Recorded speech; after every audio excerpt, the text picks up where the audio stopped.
Anunciamos agora, em continuidade ao nosso seminário, a palavra do nosso segundo convidado, professor Hugo Barreto Ghioni,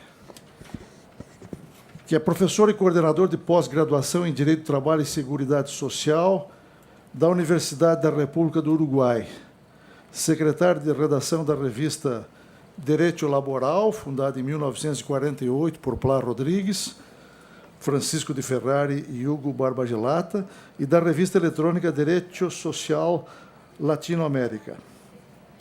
Foi assessor parlamentar de 2000 a 2010 e é assessor do Ministério do Trabalho desde 2010. Leciona ainda como professor convidado das universidades de Buenos Aires, Católica do Peru, Pompeu Fabra de Barcelona, Nacional Autônoma do México, de San Carlos, na Guatemala, de Castilhas de la Mancha e de Salamanca, ambas na Espanha. Atua como consultor externo do Centro Interamericano para o Desenvolvimento do Conhecimento e da Formação Profissional da Organização Internacional do Trabalho. É com muito prazer que nós o recebemos, professor. Seja muito bem-vindo. É uma honra também tê-lo conosco, de modo que, nesta etapa do seminário, teremos a intervenção do professor Hugo, naturalmente, dando-nos a sua exposição sobre os mesmos temas que foram objeto do professor Oscar Zaz hoje de manhã, naturalmente referentes à República Oriental do Uruguai, a Suíça das Américas. Oi, também, não? Tem a palavra, professor Hugo. Também. Muito bem, professor Hugo. Muito obrigado. Esse convite é muito gentil. Eu quero agradecer a vocês por este convite, aos senhores por esse convite. É um prazer estar aqui. Eu vou falar em espanhol para não ofender a língua portuguesa com o meu mau português. É um prazer para mim estar aqui e compartilhar com os senhores desta apresentação sobre as linhas gerais do direito do trabalho no Uruguai, nestes aspectos individuais, coletivos e também processuais. Muito bem, então vamos começar. Ali na tela vocês têm os conteúdos que foram sugeridos pelos colegas da Escola de Magistrados, Direito Individual, Proteção ao Trabalhador na Terceirização, Direito Coletivo e Direito Processual. O direito individual ou o direito das relações individuais de trabalho conta com uma característica essencial no caso do Uruguai. Trata-se de uma normativa dispersa e fragmentada. Trata-se de uma normativa de caráter protetor que surge no ano de 1915, a partir da sanção da lei sobre a limitação da jornada de trabalho. No ano que vem, o nosso país vai cumprir a centúria, os 100 anos da legislação social, e nos primeiros anos do século passado, tivemos tempos de uma reforma social consistente, prolongada, coerente.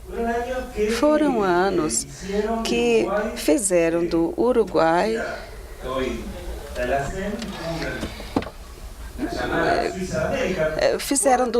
a Suíça da América pelo progressismo, pela reforma social do país nestes anos.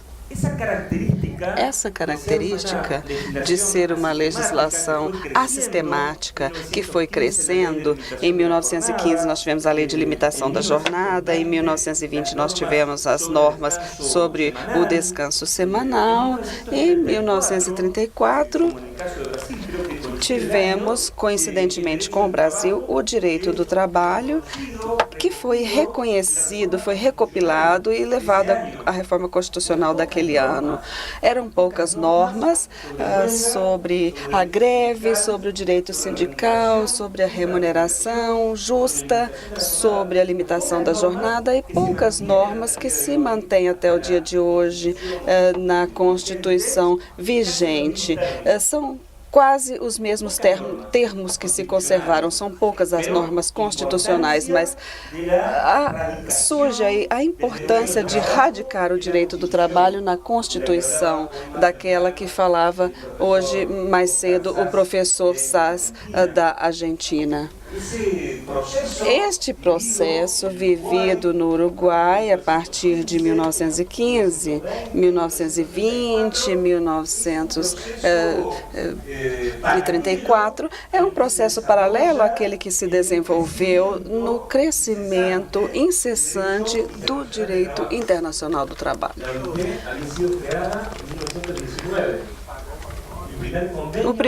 A primeira convenção internacional vem das relações de trabalho com a indústria. A lei uruguaia havia se adiantado em alguns anos com um regulamento mais ou menos parecido. Essa dispersão do direito do trabalho através de sucessivas normas que foram enriquecendo o direito social no Uruguai. Diríamos que tudo isso se deteve até meados dos anos 60, ou 1965, 1966. Então, aí há uma detenção para um pouco esse processo incessante. E por que se detém? Porque a crise econômica, política começa, ela explode, inclusive, essa crise no Uruguai. O Uruguai sempre teve uma tradição democrática até 1973. Nós tivemos, então, o golpe de Estado, que foi até 1984. Veio, então, a ditadura nesse período. E falar da ditadura do Uruguai neste período é um fato importante pela tradição democrática e liberal que o nosso país sempre teve até aquele momento. Portanto, a primeira grande reforma trabalhista que houve, ela contribuiu para a geração dessa legislação, ao mesmo tempo protetora, porém dispersa, sem uma consolidação de leis de trabalhos, sem uma lei de contrato de trabalho, sem mesmo um código de trabalho. Essa legislação dispersa, mas protetora ao mesmo tempo, se detém a partir daquele momento, lá pelos anos 60, meados dos anos 60. E depois há um retrocesso já nos anos do neoliberalismo, durante o processo já de democracia, que vai de 1990 até 2005, mais ou menos, esse período. Então, dentro deste panorama muito breve, eu quero comentar que, a partir do ano de 2005, surge uma segunda etapa do reformismo social. Passamos por uma mudança de governo muito importante no Uruguai. O Uruguai tinha sido governado por partidos tradicionais, partidos que tiveram a sua origem quase que conjuntamente ou ao redor dos caudilhos e da própria independência do Uruguai. Então, os partidos tradicionais, ou partidos brancos ou nacionais, e o Partido Colorado, eles iriam governar o Uruguai até 2005. E eles tinham essa origem quase na própria independência do nosso país. Eles foram criados a partir dos próprios caudilhos que fizeram a independência do Uruguai naquele processo conhecido como Cisplatina e as Províncias Unidas do Rio da Prata, ok? Então, o reformismo social dos primeiros anos do século XX, que criou toda esta normativa, ele tinha sido gerado dentro do Partido Colorado. O setor, hoje, que podemos dizer mais progressista do Partido Colorado, ele foi quem gerou ou elaborou essa primeira reforma laboral nos primeiros anos do século XX. Em 2005, eu dizia a vocês que foi retomado o reformismo laboral ou trabalhista a partir de uma mudança política importante. E as reformas de 2005 e as seguintes não criam um código de trabalho e uma consolidação. Elas mantêm apenas a estrutura tradicional de dispersão normativa. E o que faz, então, essa reforma é completar alguns vazios. Por exemplo, a norma sobre a limitação da jornada no setor doméstico. Os trabalhadores domésticos, então, e também os trabalhadores rurais, tinham ficado fora daquela limitação da jornada de 1915. Tivemos que esperar, então, que houvesse uma segunda etapa de reformismo social para que aqueles trabalhadores tivessem uma proteção apropriada. Outra lei importante é a norma sobre a regulação das terceirizações. Depois nós vamos comentar sobre esse tema de forma mais detalhada. Mas o que importava, então, e o que eu gostaria aqui também de deixar claro, é que o reformismo social do início do século XX e o reformismo social do início do século XXI tem em comum este aspecto progressista, esse aspecto também progressivo e também esta estrutura dispersa. Isso significa que a mudança, a inovação, ela se vincula com a tradição, ou seja, inovação e mudança dentro de uma determinada tradição, uma tradição que tinha sido abandonada como produto da crise e também do autoritarismo em segundo lugar e depois produto também do neoliberalismo. Compreendem isto? Esta é uma breve história muito sucinta e também esquemática, sobretudo, do progresso, do direito e das relações individuais de trabalho. E ainda cabe destacar a norma, ela sofreu ajustes a partir da criação de um processo trabalhista autônomo no ano de 2009, porque até aquele momento as causas de litígios em matéria de conflitos individuais de trabalho, elas tramitavam a partir das normas do Código Civil ou do Código Processual Civil. A partir de 2009, então, surge uma norma própria e autônoma do direito do trabalho, e esta norma teve um papel muito importante e o professor Uriarte teve o seu papel de destaque dentro dessa surgimento dessa norma, porque ele participou não somente do grupo que redatou o projeto deste processo trabalhista ou laboral, mas a partir das próprias páginas da revista Direito Laboral, ele foi um tenaz defensor do projeto, juntamente com o professor Bárbara Relata, atuando contra aquelas tendências que pretendiam que as causas trabalhistas continuassem tramitando a partir das normas do processo civil. Agora, vocês talvez se perguntem como isso se deu e como essa normativa tão dispersa, criada em 1915, depois 1920, revista, vocês têm ali na tela a lei do salário mínimo de 43, a indenização por demissão de 44, as licenças de 1958 e deveríamos acrescentar inclusive as horas extras e a modificação dessa lei de 1959. Então, como essa legislação toda pode ter alguma coerência? Qual é a coluna vertebral desta legislação? Há algumas razões que fazem a cultura jurídica no Uruguai.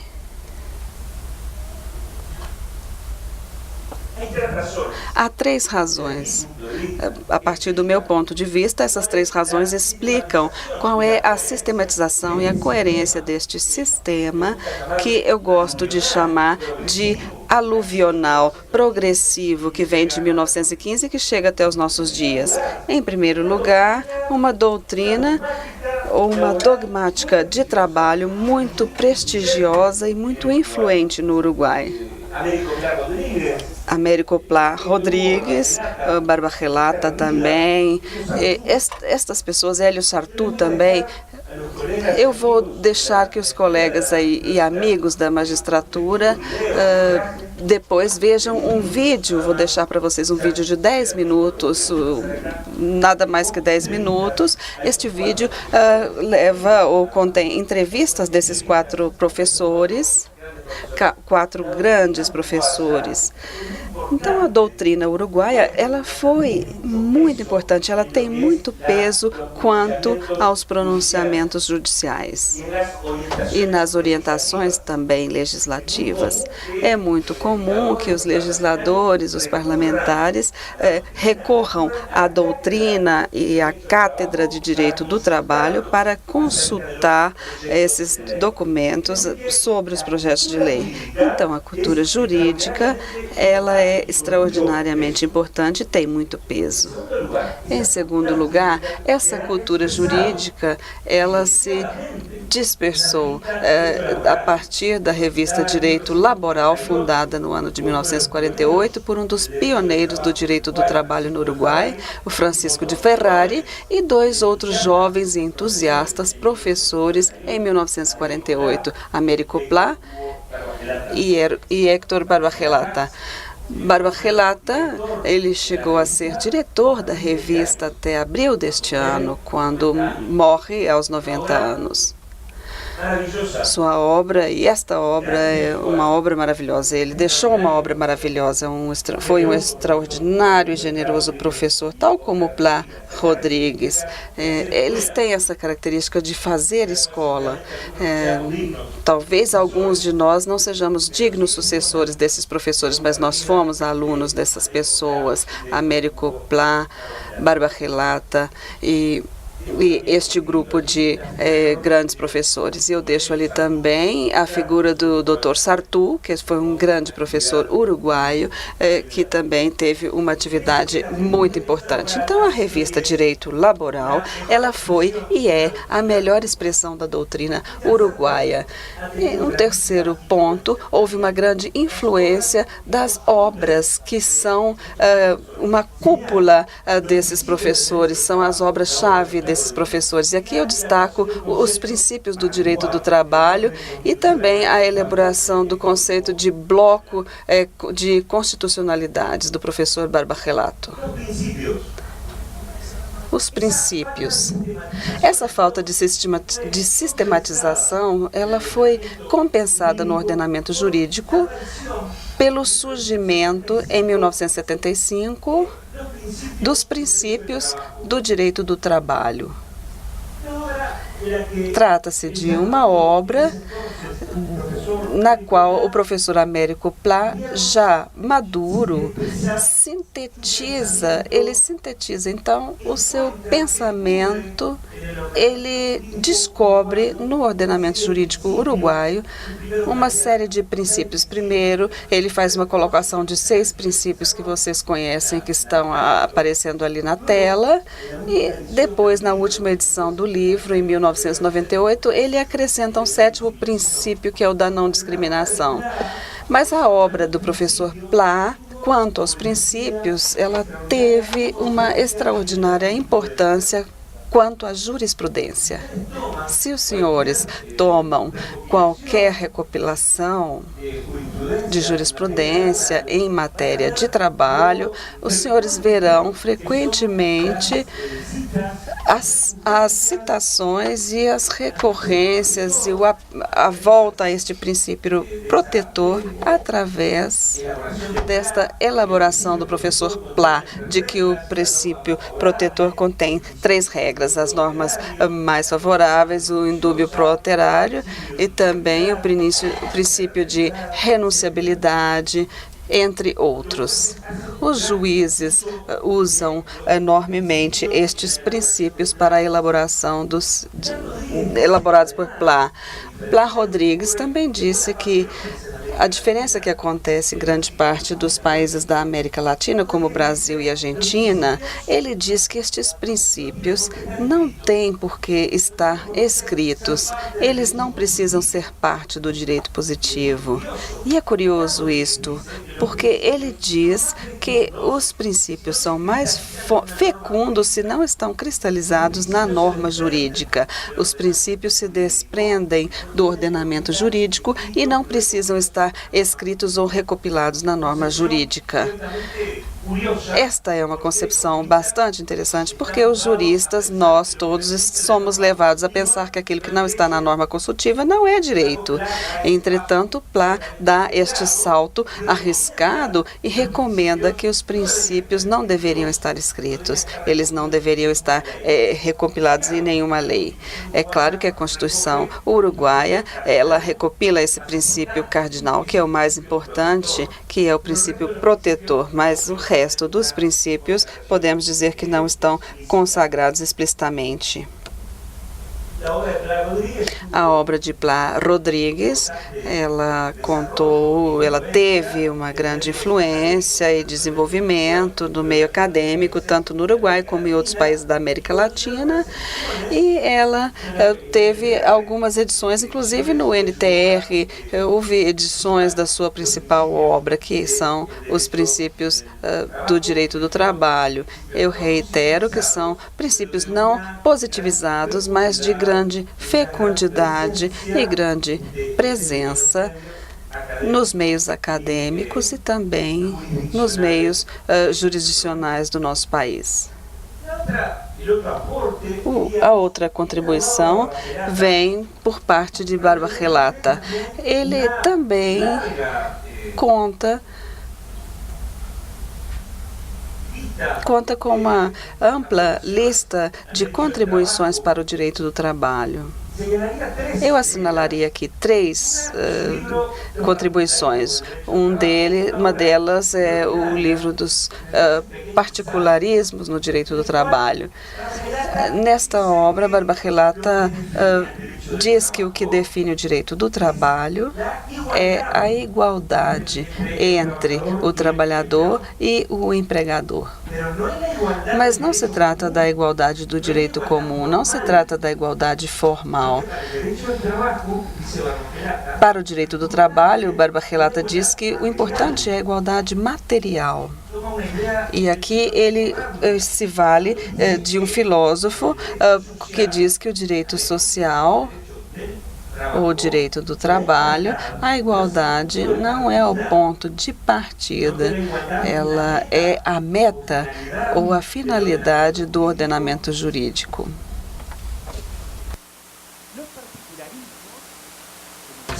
Os particularismos, como ensaio e como teoria do professor Barba Relata, contou com uma enorme influência nos meios acadêmicos e também no ensino do direito do trabalho no Uruguai.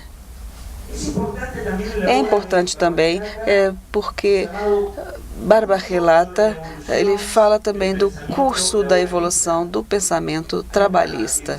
Existe uma edição também no NTR, com uma edição do professor Sidney Machado, da obra de Barba Relata.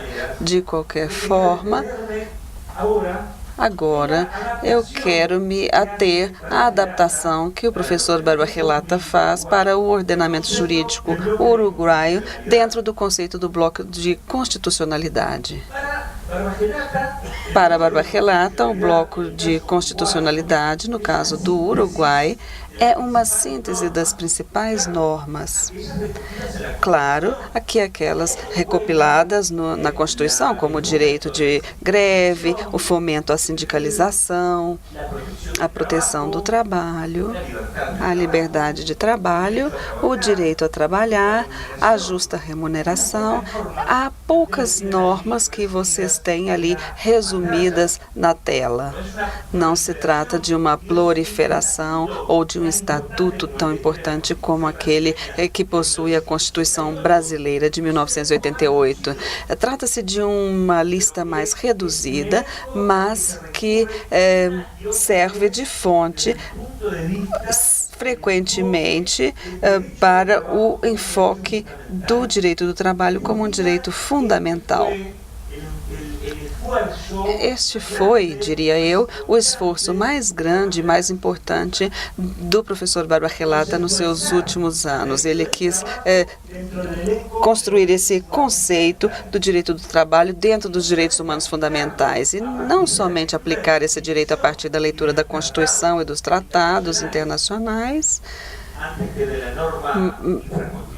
mas antes mesmo da norma e da lei, ele dizia, vamos primeiro à Constituição. E isso não somente para aplicar o direito do trabalho, mas também para ensiná-lo, para transformar a educação, para transformar o ensino do direito do trabalho, com foco primeiramente e fundamentalmente no direito do trabalho como um direito humano essencial. A partir desse direito, devemos ensinar e aplicar o direito a partir dessa concepção. Então, primeiro, a partir da visão dos direitos fundamentais. Então, o professor Barba-Relata se pergunta quais são esses direitos fundamentais. Primeiro, os direitos que estão na Constituição e, segundo, os direitos que passam a fazer parte da Constituição. Na manhã de hoje, o professor Sass, ele dizia sobre os mecanismos a partir dos quais a reforma constitucional na Argentina, em 1994, deu entrada aos direitos fundamentais de forma individualizada e indicando mecanismos para a sua posterior inserção. A Constituição brasileira, eu sei também que ela tem uma forma de inserir os direitos fundamentais que não estão expressamente reconhecidos na Constituição. E também isto acontece no caso do Uruguai. Há normas, o direito ao trabalho constitucionalizadas, algumas dessas normas e outras que são constitucionáveis, se vocês me permitirem a palavra. Essas normas entram à Constituição por fazer parte dos direitos humanos fundamentais. Em primeiro lugar, as normas da Declaração da OIT de 1998, as normas do Pacto Internacional dos Direitos Econômicos, Sociais e Culturais e as normas do Protocolo Adicional à Convenção Americana de Direitos Humanos. Isso significa que há um conjunto de direitos que são direitos que se encontram no maior nível hierárquico, seja porque estão expressamente reconhecidos na Constituição ou porque são direitos próprios da personalidade humana. E assim eles passam a formar parte a partir de um mecanismo estabelecido no artigo 72 da Constituição uruguaia. O que diz o artigo 72 da nossa Constituição? Ele diz que os direitos reconhecidos na Constituição não esgotam ou eliminam os direitos humanos. Eles também entram na Constituição. Entram na Constituição todos aqueles direitos que são próprios ou inerentes à personalidade humana ou inerentes à forma republicana de governo.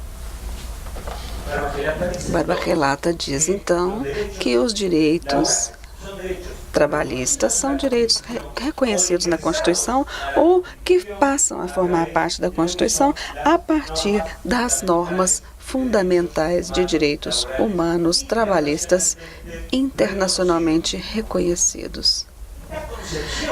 Esta concepção do bloco de constitucionalidades ela encontra grande importância para cobrir algumas deficiências da legislação infraconstitucional uruguaia.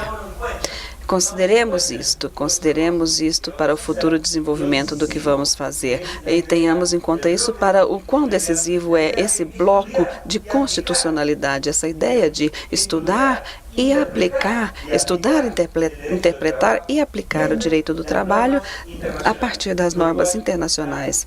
Isso nos dá grandes oportunidades, diríamos, para o juiz. O bloco de constitucionalidade, Barba-Relata o define como um conjunto de princípios e normas. Princípios e normas sobre direitos humanos, sejam eles da fonte que for. Então, são normas que não necessariamente figuram expressamente na Constituição. Isso faz com que, desde o ponto de vista do ordenamento jurídico uruguaio, nós tenhamos o direito ao trabalho, o direito à remuneração justa, a segurança, a criatividade no trabalho, a promoção do trabalho, a limitação do tempo de trabalho, a liberdade sindical, a seguridade social e a não discriminação como direitos humanos fundamentais. Eu deixo aqui como uma questão colocada sobre a mesa também o direito à estabilidade ou às justas causas de demissão. Isso também é um direito humano fundamental, apesar de que encontra muitas resistências desde o ponto de vista jurisprudencial para sua consagração atualmente.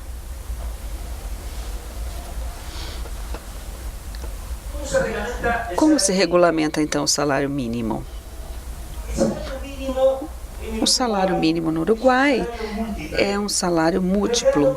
Na verdade, não podemos falar de um salário mínimo. A política ou o método de fixação do salário mínimo se dá através de órgãos tripartites de acordo com cada ramo de atividade. Nós temos 24 campos de atividade fixados por decreto e temos, então, 24 órgãos tripartites ou conselhos de salário. Cada um destes órgãos tripartites ou cada um destes conselhos de salário que se integram por 2 representantes de trabalhadores, 2 representantes dos empregadores e 3 representantes de governo.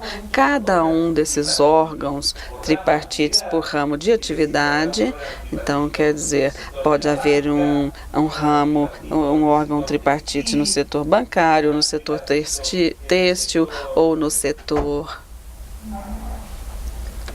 do comércio, um órgão também no setor da indústria.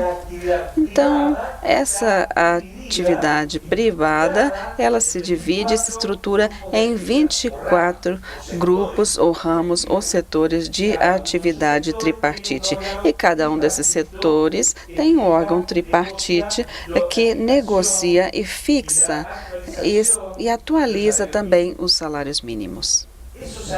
Estes salários mínimos são fixados por categorias de trabalho, categoria laboral. Quer dizer que cada um dos 24 campos de atividade devem estabelecer as diferentes categorias trabalhistas, primeiro auxiliar, segundo auxiliar, oficial, chefe de seção, etc, etc.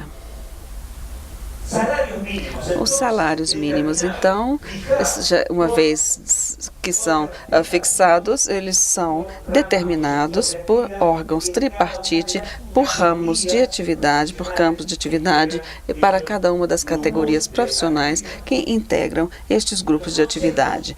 Estes conselhos, eles estabelecem acordos por unanimidade ou por maioria. Isso significa que no Poder Executivo há 3 votos, então ali vota, por exemplo, com os empresários ou com os trabalhadores para fixar os salários mínimos. Vocês compreendem? Estão compreendendo?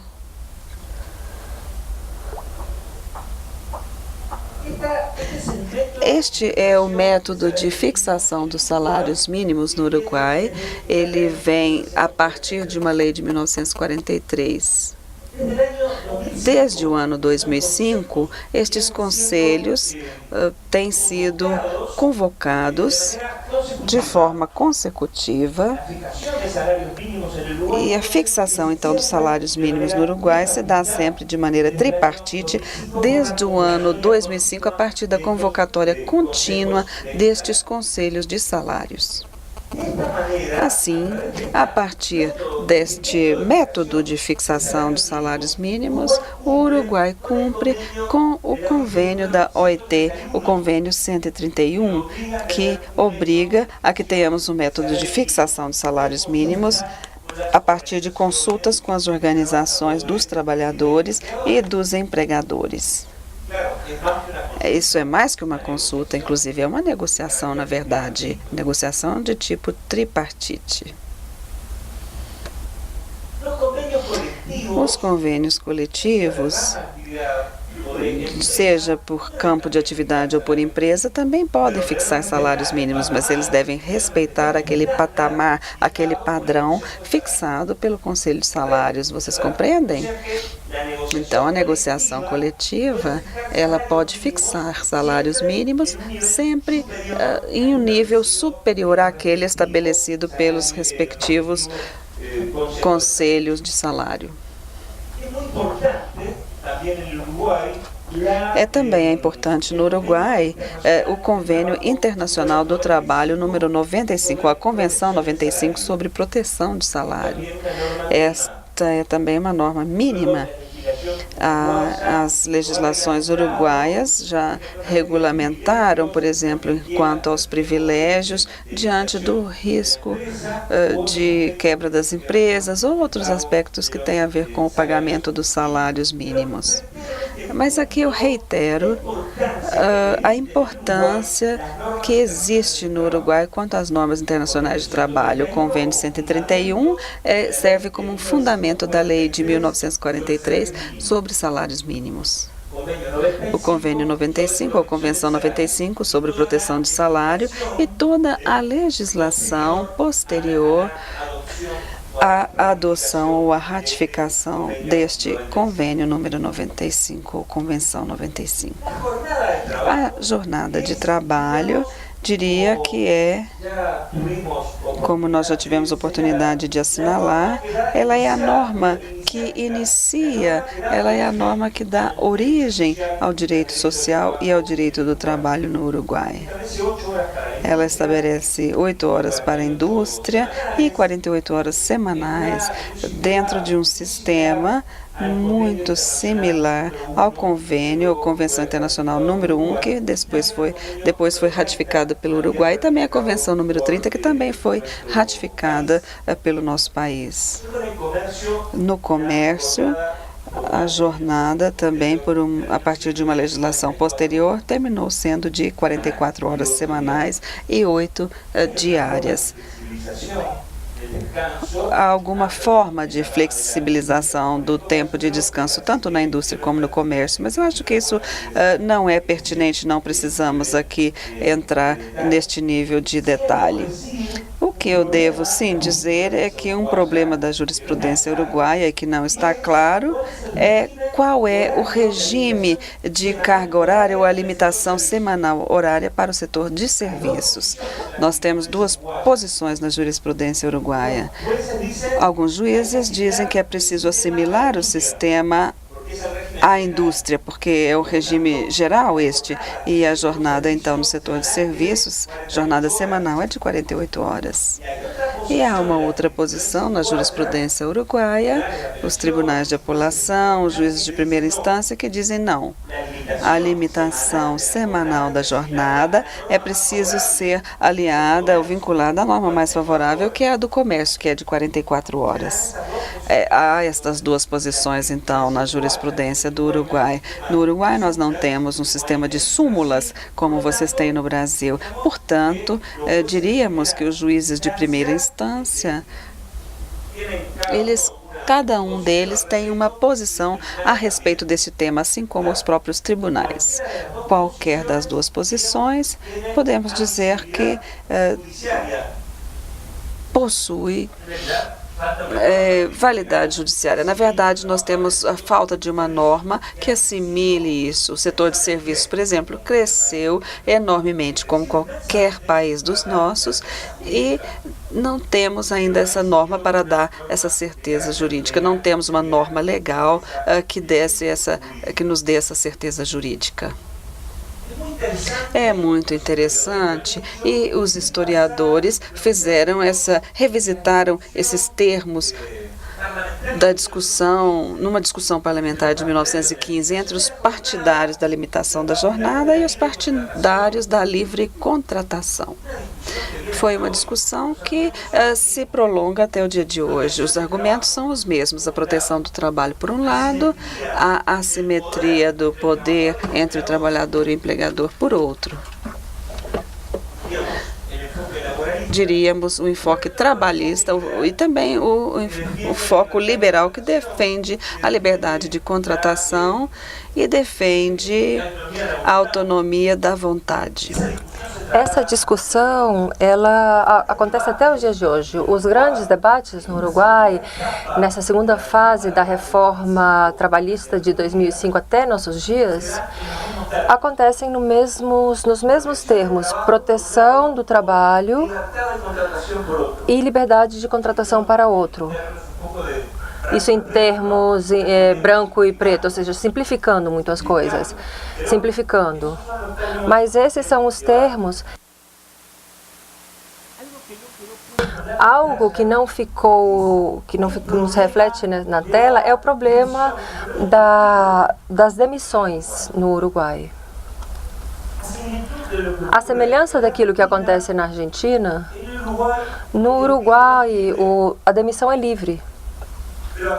Mas a tal ponto é livre que o trabalhador somente conta com a indenização por demissão, uma modesta indenização absolutamente insuficiente, que vem das leis de 1944. Mas essas demissões são livres. O empregador pode dizer: não venha mais aqui, eu não quero ver você mais na empresa. Ou seja, não tem nenhum tipo de obrigação de oferecer uma razão para essa demissão. A jurisprudência nisso é firme. Alguns de nós escrevemos contra essa corrente. Num congresso acontecido em 2011, em homenagem a Oscar Hermida, eu tive a responsabilidade de fazer a principal apresentação. E nós recorremos, nesse caso, ao protocolo adicional à Convenção Americana de Direitos Humanos, que estabelece a obrigação de fornecer uma explicação, de oferecer uma justa causa para essa demissão. O artigo 7º, o artigo 7 é do protocolo adicional à Convenção Americana de Direitos Humanos, o Protocolo de São Salvador. E o Uruguai não assinou o Convênio 158. Portanto, o argumento para a sustentação dessa necessidade, dessa demissão, dessa justa causa, do meu ponto de vista, deve estar fundamentada no protocolo adicional que obriga o legislador, que obriga o juiz. Também poderia obrigar, talvez, o convênio, a Convenção 158 ainda não ratificada, se sustentarmos que ele deve ser incluído na Constituição uruguaia como norma de direitos humanos. Também poderia ser feito. Mas nessas jornadas, nesse seminário, nesse congresso, nós acreditamos que era mais pertinente recorrer, porque era mais importante, ao protocolo adicional da Convenção Americana de Direitos Humanos. Mas, isso é uma doutrina, uma dogmática. Os juízes, com algumas exceções, eles não promoveram a reintegração do trabalhador que tenha sido demitido sem justa causa. Os juízes afirmam: não contamos com uma norma, com uma lei que nos habilite a impor essa reintegração.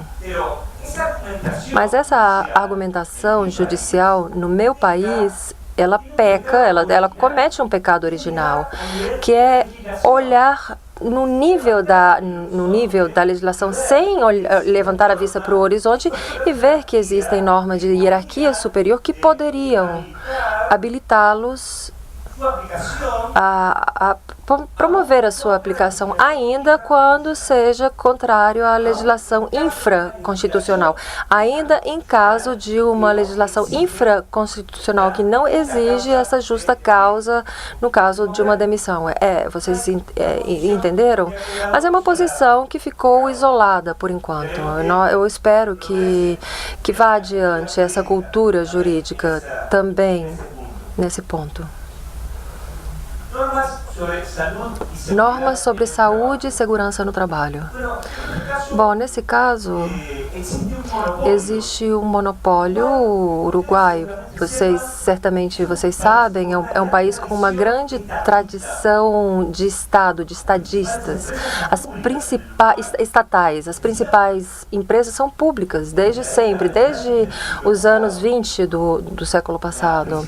A principal empresa de energia, de petróleo, a empresa de telecomunicações, a empresa de águas sanitárias, são todas empresas estatais públicas. Existe um domínio público muito grande no país, um domínio público que as políticas neoliberais dos anos 90 não conseguiram trocar, não conseguiram modificar. Existiu uma lei de privatizações em 1992, mas um plebiscito popular, ele denegou essa lei, bloqueou essa lei. Aí o Uruguai conseguiu manter esse domínio sobre as empresas estatais. Dentro desse domínio, que cresceu a partir do ano de 2005, dentro desse domínio das estatais, temos o Banco de Seguros do Estado, que tem o monopólio dos seguros, dos acidentes de trabalho e das doenças a partir de causas profissionais decorrentes do trabalho. Em Uruguai, não é habilitada a participação do setor privado nesses seguros contra acidentes de trabalho e doenças decorrentes do trabalho. É um seguro monopólico e público. Qual é o debate dos nossos dias no Uruguai? Essa lei que vocês podem ver aqui, 19.196, responsabilidade penal do empregador. Esse é um debate muito extenso, muito importante. Existe uma grande resistência à incorporação da ideia da responsabilidade penal do empregador. A lei de março de 2014 é muito recente e estabelece ou tipifica o denominado crime de risco, delito de risco. O empregador ou aquele que exerça efetivamente o poder de direção da empresa, que não adote os meios de resguardo e proteção trabalhista, esse é um crime, um delito de perigo. Os penalistas foram muito críticos com essa legislação penal trabalhista uruguaia. Eles dizem não existe princípio de culpabilidade, existe uma responsabilidade objetiva. Eles dizem não existe princípio de taxatividade, não está detalhada a conduta do empregador.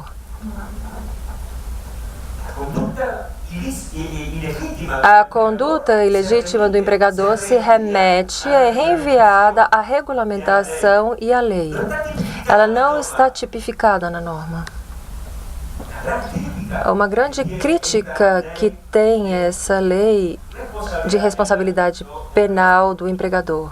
Recebe muitas críticas.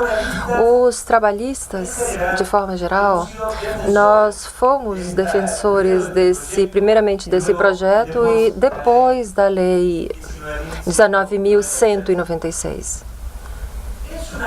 É uma norma semelhante à norma espanhola. e há outras que foram criadas recentemente na América Latina. Qual é o debate fundamental, aquele de fundo dessa doutrina? Qual é o debate dogmático dessa doutrina? A pertinência do direito penal do empregador. Está legitimado o direito penal no caso de incumprimento das normas de trabalho?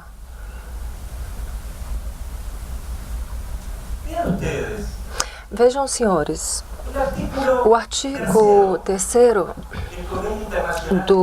da Convenção Internacional do Trabalho número 131 sobre salários mínimos. O que diz essa Convenção 131 sobre salários mínimos? Diz que o salário mínimo tem força de lei e que o incumpridor pode decair em responsabilidades penais no caso do incumprimento do salário mínimo. Isso é estabelecido pela OIT, é dito pela OIT. Então, se para a OIT o incumprimento de uma norma sobre salários mínimos pode fazer com que o empregador seja culpabilizado penalmente, por que não seria penalizado, receber uma punição no caso em que falte com seus deveres em matéria de saúde e segurança no trabalho? Me permito ler uma citação da doutrina uruguaia sobre esse ponto. A partir da comprovação empírica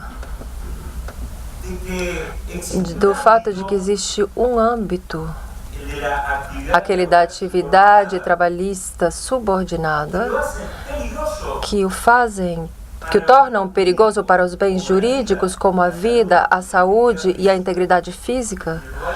No Uruguai temos uma grande quantidade de acidentes de trabalho no âmbito rural e na construção. E da certeza derivada da comprovação também empírica de que o desconhecimento ou o descuido expõe as pessoas titulares a graves riscos. Ou seja, a ideia é que o ambiente de trabalho é um ambiente perigoso. Mas, por essa razão, o empregador, ou aquele que exerce efetivamente o poder de direção da empresa, pode incorrer em delito penal. Pode incorrer em delito. Desde março de 2014 até hoje, ninguém foi processado por motivo de aplicação da Lei 19.196. Os juízes foram cuidadosos, cautelosos, e é muito bom que assim seja, é correto. O direito penal moderno é um direito garantista. Os juízes foram cuidadosos na aplicação da nova lei de responsabilidade penal do empregador, mas produziu-se um efeito muito importante. Se reduziram de forma importante os acidentes de trabalho a partir dessa sanção. A lei teve, portanto, um efeito preventivo. Muito importante. Um efeito indireto. Não para penalizar o empregador, e sim para melhorar as condições de prestação do trabalho independente. Entendem? Esse é o efeito apresentado até hoje pela lei do empregador. Outras normas importantes em matéria de segurança é a Convenção 155, foi desenvolvida uma grande quantidade de comissões tripartite para regulamentar essa Convenção 155 e o resto das convenções 161, 167 e 176. Eu reitero a importância que possui no nosso país, que possuem as normas internacionais do trabalho. E por quê? Porque a partir da ratificação, por exemplo, da Convenção 155, desenvolveram-se comissões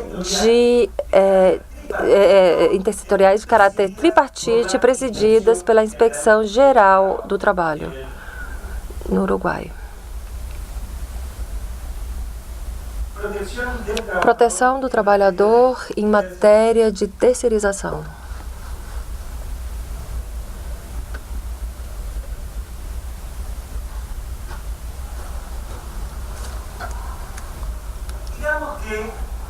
Vamos supor que a subcontratação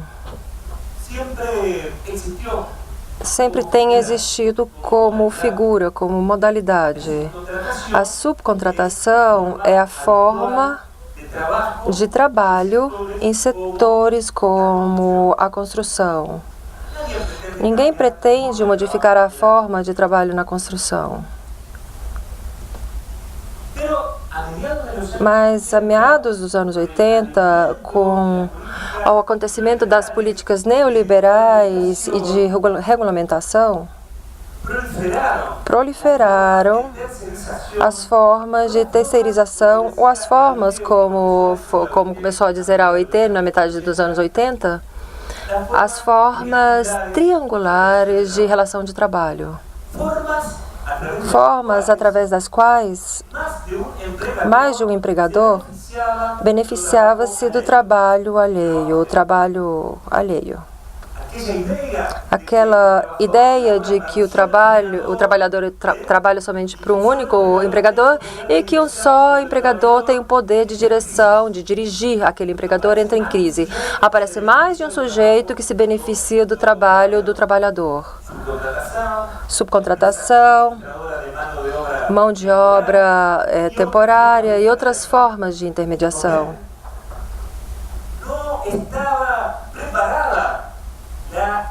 A legislação uruguaia não estava preparada para regulamentar esse tipo de relações que tinham crescido de forma excessiva ao longo desses anos.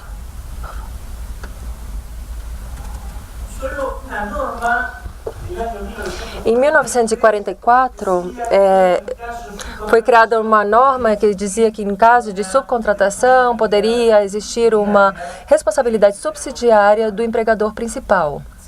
Mas essa era uma norma absolutamente insuficiente, porque existiam muitas outras formas de trabalho em regime de terceirização.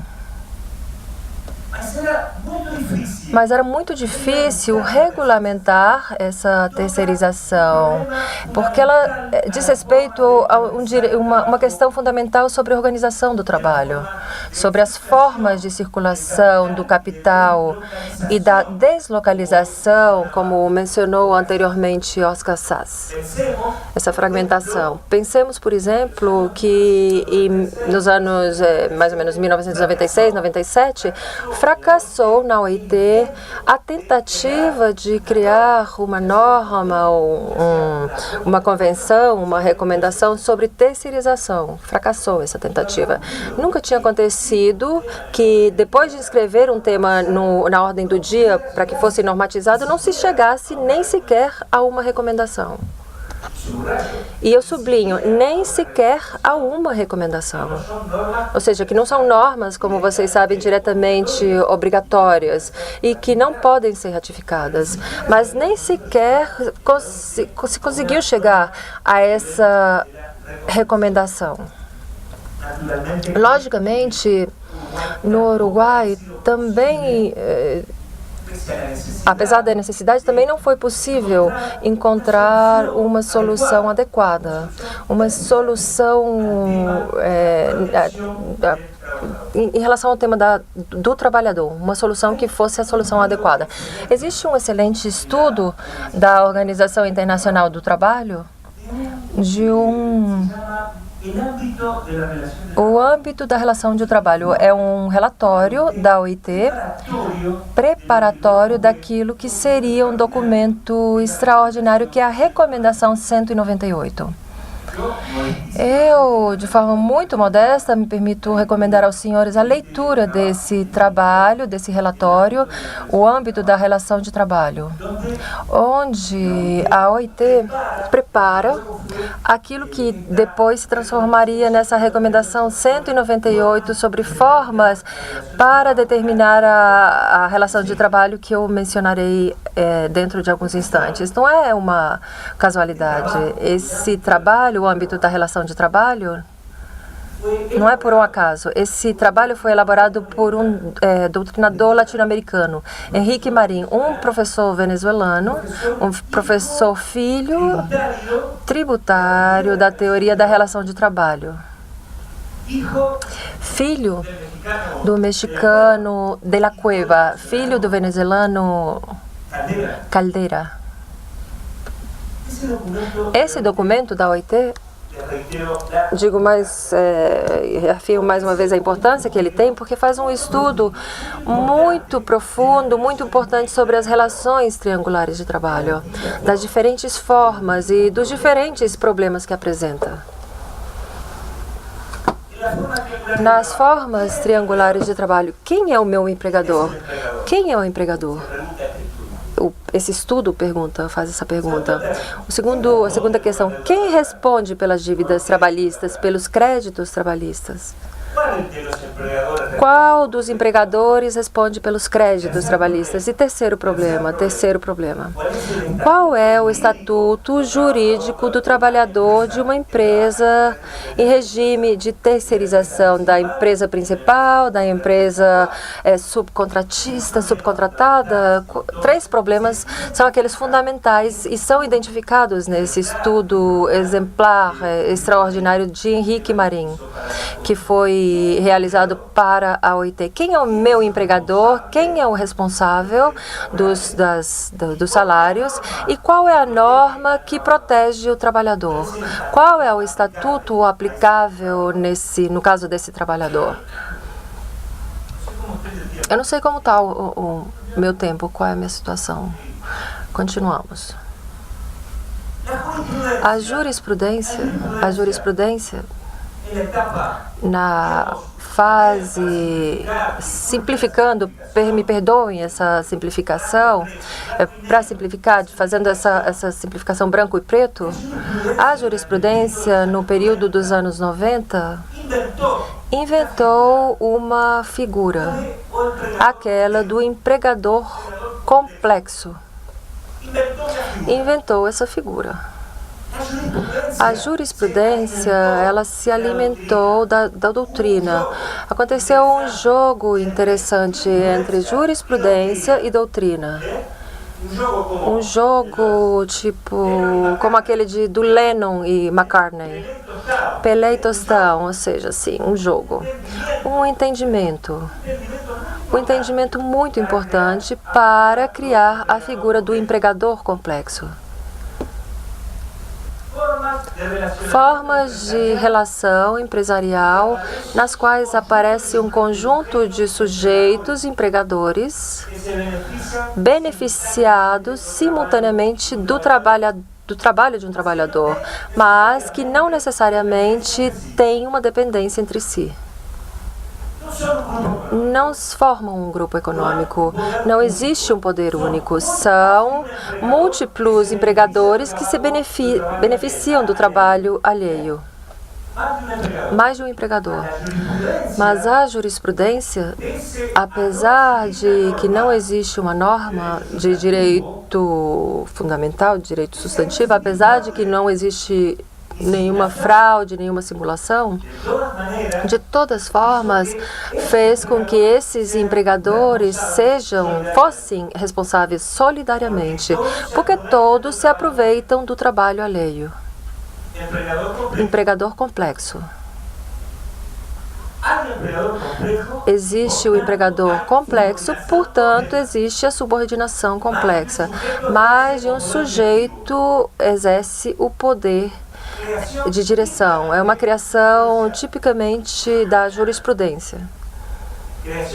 Criação tipicamente doutrinária, num diálogo, reitero, um diálogo entre a jurisprudência e a doutrina. Mais uma vez, lembrem aquilo que foi dito no começo, a importância da cultura jurídica, importância da dogmática, do corpo dogmático jurídico dos grandes professores uruguaios. A novidade mais importante dos últimos anos é a aplicação da Recomendação 198.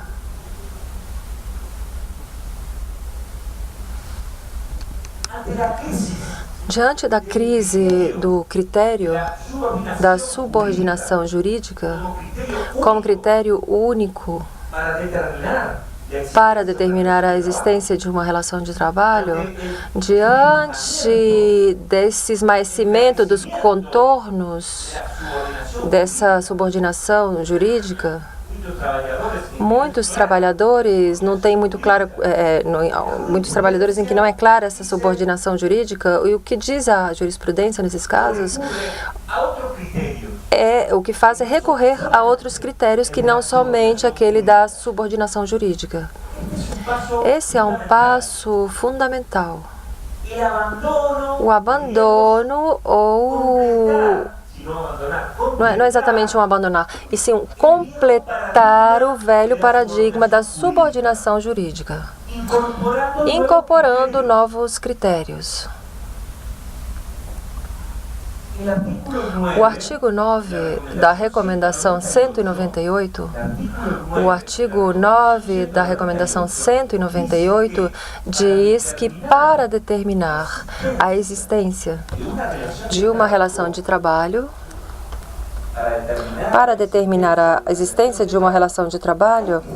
é necessário olhar como é executado esse trabalho. Não fala sobre subordinação jurídica, fala sobre o princípio da realidade. É necessário ver como é executado o trabalho. Se é um trabalho por conta de terceiros, se é um trabalho que incorpora o trabalhador dentro de uma organização. Ou seja, outros critérios.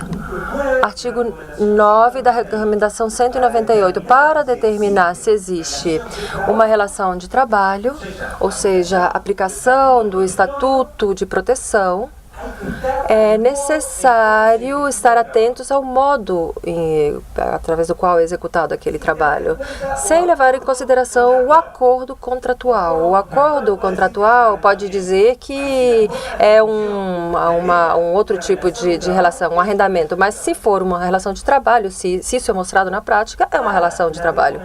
Para a Recomendação 198, a subordinação jurídica é um critério a mais, não o principal. É uma mudança fundamental. Os tribunais de segunda instância do trabalho começaram a aplicar a Recomendação 198. A Suprema Corte de Justiça, numa sentença de 27 de junho de 2012, diz o seguinte: a Suprema Corte de Justiça, apesar de não termos conseguido acreditar o elemento subordinação, apesar de não conseguirmos acreditar o elemento subordinação, ele não é excluinte. Ele não é único, diz essa Suprema Corte. Ele não é excluinte no momento de avaliar a relação trabalhista. Não obstante, o resto do material probatório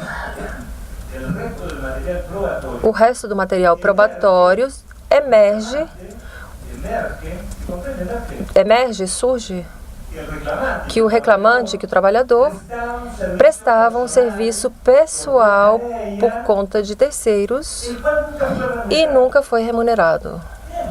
Vejam, senhores. Ou seja, ele trabalhava e nunca foi remunerado. Não existe problema de subordinação jurídica, mas a Suprema Corte afirma, do resto do material provatório, ou seja, do resto dos critérios assinalados pela Recomendação 198, surge que existe uma relação de trabalho. Muito importante. Uma mudança, como se diz, um lugar comum, tópico, ou seja, uma mudança copernicana. Muito importante. Não uma mudança assim, como dizia um militar na época da ditadura no Uruguai. Uma mudança de 360 graus. Saiu em todos os jornais. Nós fizemos uma mudança de 360 graus, dizia ele. Não, essa não é uma mudança de 360 graus. Essa é uma mudança real, uma mudança muito importante. 180 graus. 180 graus. Eu queria fazer esse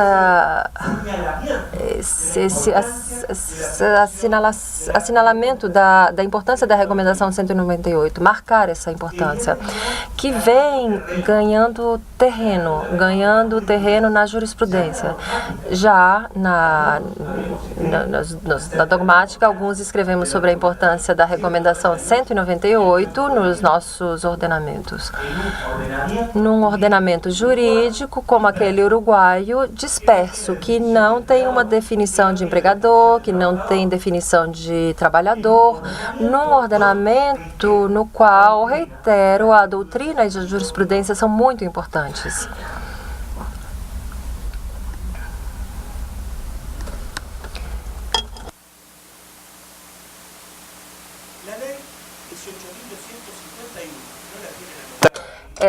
Essa outra lei, eu esqueci de colocar o número da lei, essa lei 18.851 é uma lei do ano 2007 e regula a terceirização. Ou seja, temos normas sobre terceirização. Qual é o sistema? É muito parecido à lei chilena.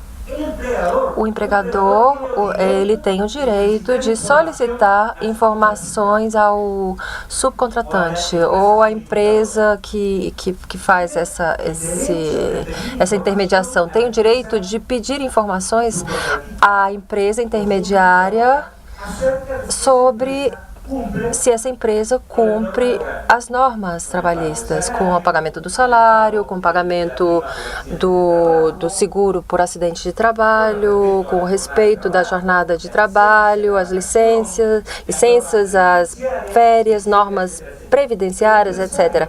O empresário principal tem o direito de solicitar informações. Mais do que o direito, é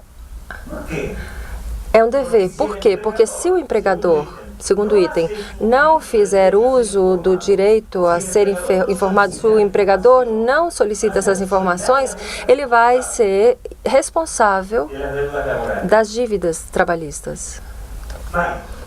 Mas se o empregador solicitou informação à empresa intermediária ou subcontratada, ele vai ser subsidiariamente responsável e não solidariamente responsável.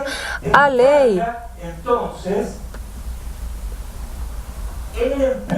descarrega, então, no empregador a possibilidade de ser solidário ou subsidiariamente responsável. Isso vai depender do usuário, dele solicitar ou não solicitar, se ele faz alguma indagação ou não sobre o cumprimento das normas trabalhistas por parte do empregador do intermediário.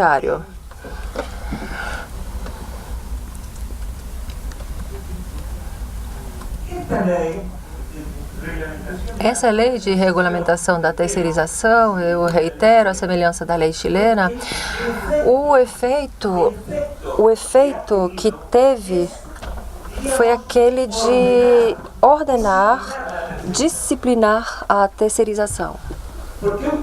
Porque hoje em dia a terceirização que subsiste é a terceirização genuína, originária, aquela que é baseada em reais necessidades da empresa. Aquele outro tipo de terceirização fraudulenta, hoje em dia encontra obstáculos devido à possibilidade da responsabilidade solidária. ou inclusive subsidiária. E nem falar do fraude. Ha cambiado, diríamos, sustantivamente el ordenamiento. Mudou muito o ordenamento jurídico uruguaio a partir dessa lei de terceirização. Inclusive, ha mejorado las condiciones. Inclusive, melhorou as condições de sindicalização sem que a lei o estipulasse. Porque el proceso Que o processo bárbaro de terceirização, ele foi detido. Hoje em dia, a terceirização, reitero, é um mecanismo, um instrumento legítimo em mãos dos empregadores, mas com uma legislação de base podemos que podemos dizer que funcionou corretamente. claro, subsisten los problemas. Claro, permanecem os problemas de tipo sindical, os sindicatos continuam resistindo à terceirização. Portanto, ainda se originam muitos conflitos nessa terceirização.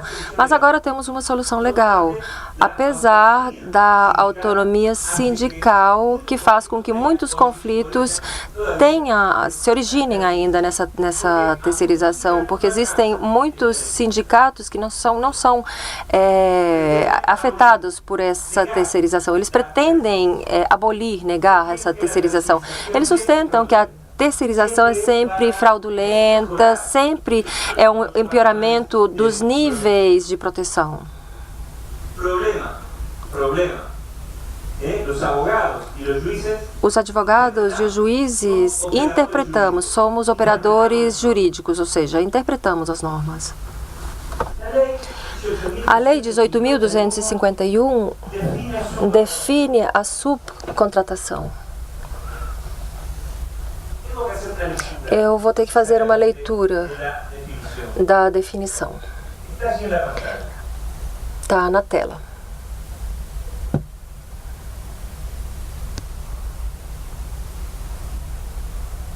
Existe subcontratación Existe subcontratação quando um empregador, em razão de um acordo contratual, se encarrega de executar obras ou serviços por conta própria e risco, con trabajadores e com trabalhadores sob sua responsabilidade, para uma terceira pessoa, física ou jurídica, denominada patrão ou sujeito principal. E aqui temos um problema, aqui temos o problema. Quando essas obras ou serviços se encontram integradas na organização ou quando fazem parte da atividade normal ou própria principal ou acessória, entre parênteses, atividade acessória diz manutenção, limpeza, segurança ou vigilância, sea que se cumplan dentro o fuera. cumpridas fora ou dentro do mesmo.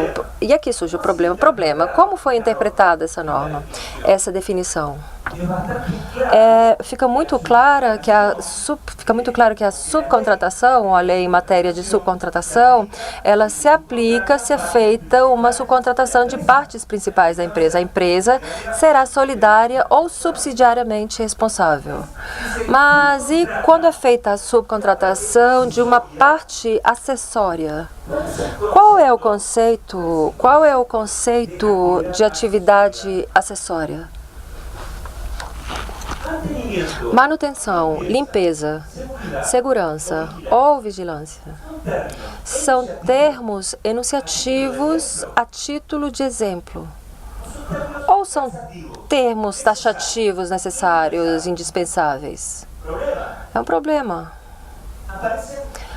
Aparecem duas interpretações, uma ampla e outra estricta, restringida, e não poderia ser de outra forma. Interpretação ampla de alguns tribunais. Essa atividade é acessória, manutenção, limpeza, segurança, vigilância e outras. Os termos são simplesmente uma forma de exemplificar. Interpretação ampla. Existe uma subcontratação e, portanto, responsabilidade solidária ou subsidiária em atividades principais ou acessórias, manutenção, limpeza, segurança e vigilância ou outras. Interpretação ampla. Outra posição estrita, mais restringida, mais estreita. Posição da Suprema Corte de Justiça do Uruguai. Os termos manutenção, limpeza, segurança e vigilância são os únicos. Existe subcontratação nos setores acessórios somente em manutenção, limpeza, segurança e vigilância. Qualquer outro serviço oferecido não é subcontratação. Portanto, qualquer outro serviço não é amparado, não é alcançado pela responsabilidade solidária ou subsidiária. Ficou claro? Ficou claro o problema? De interpretar essas referências que constam entre parêntese e seria uma forma de exemplificar. Essa é a concepção ampla do empregador principal, ou se essas referências são taxativas, são necessárias, são as únicas sob as quais podemos entender que existe uma subcontratação em atividades acessórias.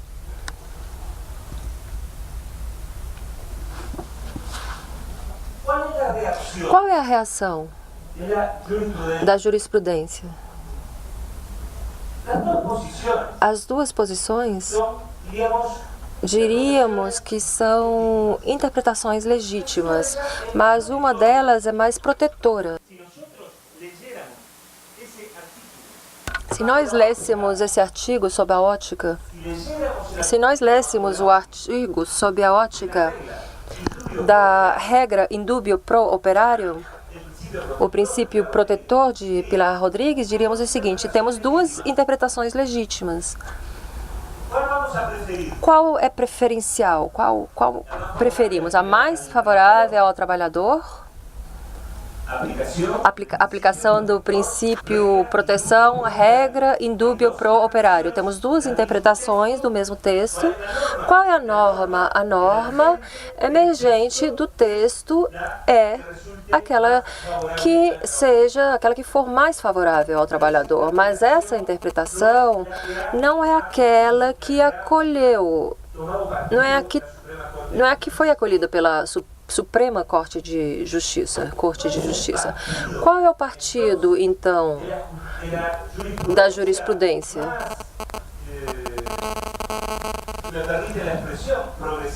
O mais progressista, por assim dizer, mais favorável ao interesse do trabalhador. Perdemos o jogo da interpretação, perdemos o jogo da subcontratação. Então, não existe subcontratação. A jurisprudência, então, o que faz é voltar ao velho conceito de empregador complexo.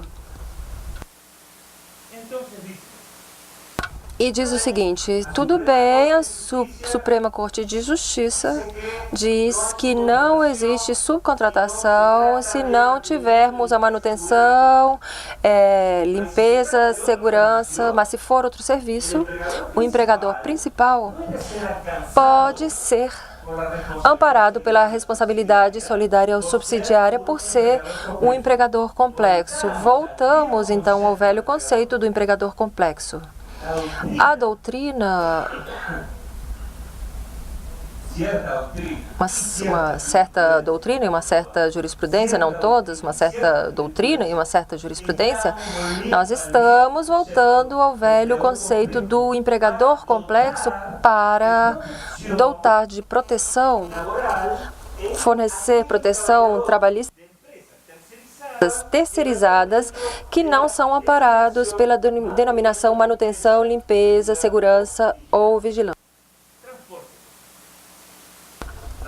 Transporte, por exemplo. O transporte é uma típica atividade de terceirização. Ou, por exemplo, carregamentos, cargas, logística. Ou estivadores. Existem muitas atividades que não são aquelas mencionadas e que ficariam fora da lei de terceirização. Mas se adotarmos o conceito restrito, elas ficam, sim.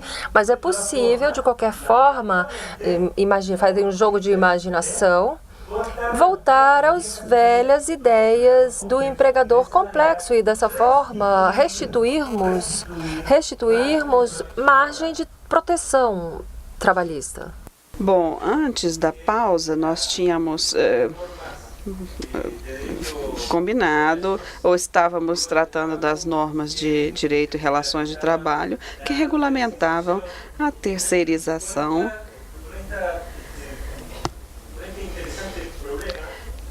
A partir desse problema interessante sobre a interpretação do conceito de subcontratação,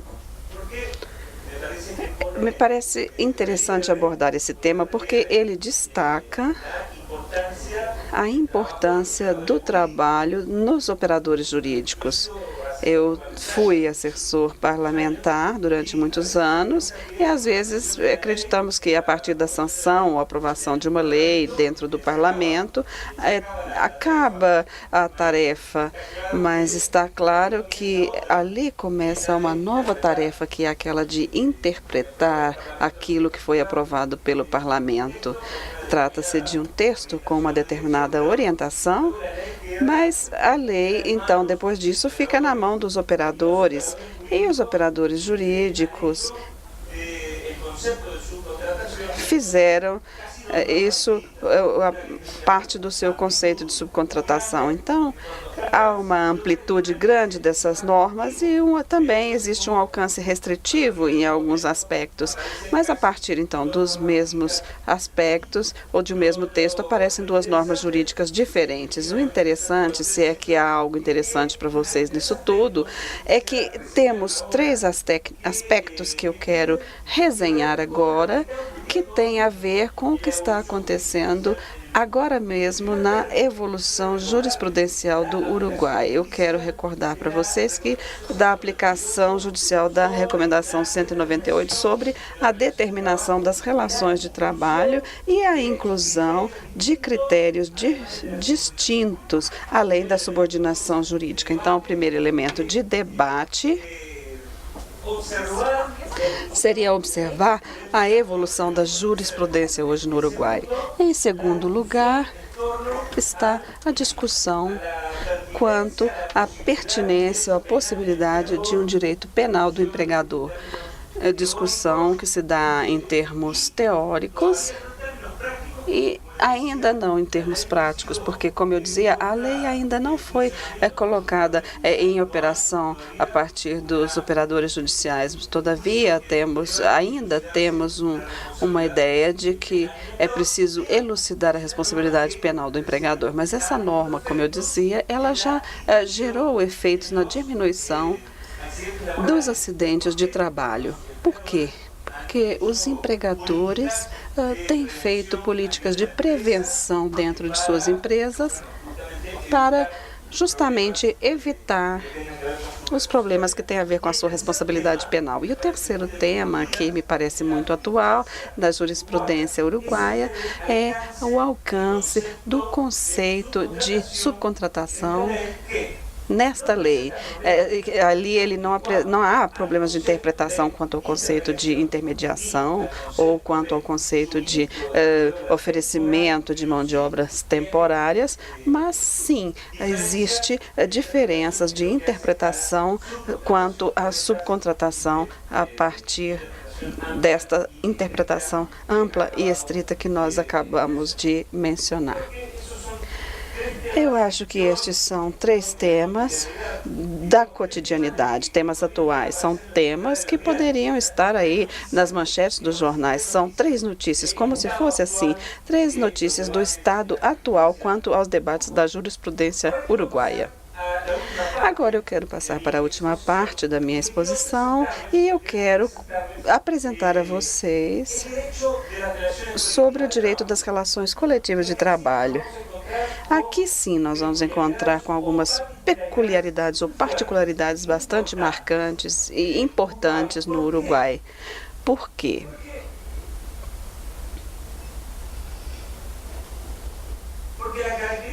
Porque a característica essencial do direito coletivo no Uruguai é aquilo que foi chamado historicamente de abstencionismo legislativo.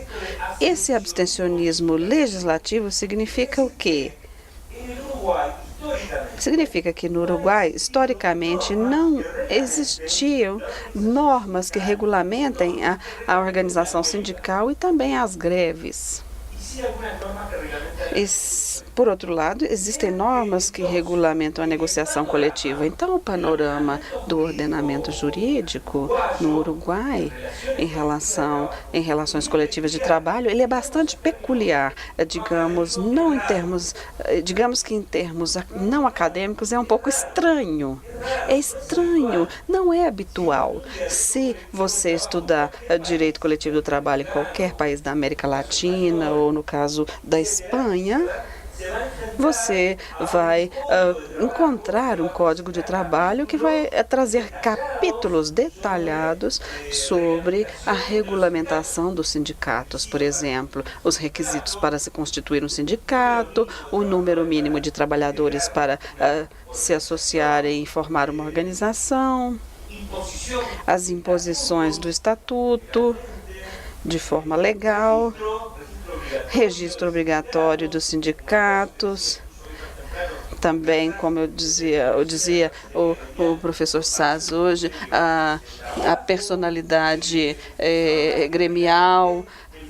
Então, são normas que também organizam o funcionamento das assembleias. No Chile, nós temos o ministro de Fé, ele é uma figura que vai às assembleias, ele controla os quóruns, controla como as decisões são adotadas. Se nós, então, revisitamos o direito coletivo na América Latina, é claro, eu não vou aqui considerar o Brasil, mas na América Hispânica existe esse direito coletivo sumamente regulamentado pelo Estado. A norma heterônima tem uma grande importância nesse direito. A grande particularidade, ou o estranho que existe no sistema uruguaio, é que esta figura ou esse processo não se dá. A organização sindical no Uruguai é absolutamente livre. Uma assembleia espontânea de trabalhadores. Você pode criar um sindicato nesse momento sem necessidade de registro, de mínimo de controles. Simplesmente comunicando ao empregador numa mensagem que um sindicato foi criado e que as autoridades são, por exemplo, Hugo Barreto e Oscar Sass. Simplesmente assim, já teríamos um sindicato, não é preciso nada além. Então, esse sindicato já pode negociar coletivamente, ele já pode contar com proteção da atividade sindical, ele pode já decidir sobre a greve ou sobre qualquer outra ação. Está claro? Então, são atividades absolutamente livres, não há limitação, não há registro, não há norma regulamentar. Somente o Convênio Internacional do Trabalho 87, ou a Convenção 87 da OIT. E uma norma constitucional que diz que a lei fomentará a criação de sindicatos. Vejam vocês, é o artigo 57. Se vocês quiserem conhecer a nossa Constituição uruguaia, isso está lá no artigo 57. E ali diz, a lei vai promover a organização dos sindicatos. Simplesmente isso. A unidade sindical, então, não é um tipo de unicidade, ela é uma ordem espontânea. O nascimento do sindicalismo no Uruguai, como na maior parte dos nossos países, ele vem promovido pelos imigrantes europeus, com ideias anarquistas, especialmente do fim do século XIX e início do século XX. No Uruguai, criou-se então a Foro, que é a Federação de Trabalhadores do Uruguai. Estamos falando de um sindicalismo de origem anarquista, assim como nos demais países nossos, e isto entra em contradição logo com as tendências socialistas, social-cristãs, anarco-sindicalistas. Então, surge um movimento sindical no Uruguai que é muito ideologizado. Essa ideologização se estende durante todo o século XX. Há características que fazem com que o movimento sindical no Uruguai, diferentemente dos outros movimentos sindicais na região da América Latina, nunca contou com uma vinculação de partido do governo. Sempre foi um movimento sindical fora das margens do poder político. A vinculação do movimento sindical uruguaio era com partidos que estavam marginalizados e fora dos mecanismos de poder, como eram os partidos de esquerda. Os partidos que ocuparam o governo no Uruguai, o Colorado e o Nacional, durante o século XX, eles eram alheios aos movimentos sindicais. Portanto, os movimentos sindicais no Uruguai foram sempre muito ideologizados e sempre correram à margem dos mecanismos do poder político. A diversidade ideológica vai confluindo lá pelo ano de 1965 e conflui na unidade sindical. Então, todas as diferentes tendências por esta época, os anarquistas eram minoritários, por exemplo, mas o Partido Comunista também tinha sua influência nos movimentos sindicais, os socialistas, os cristãos independentes. Tudo isso conflui para uma única central sindical e é criado, então, uma central sindical única que existe até hoje. A aplicação da Convenção 87 da OIT determina o pluralismo sindical, mas a unidade sindical é uma decisão autônoma dos trabalhadores. Teoricamente, pode haver mais de um movimento sindical, mas não é o caso. Unidade na pluralidade. Unidade na pluralidade.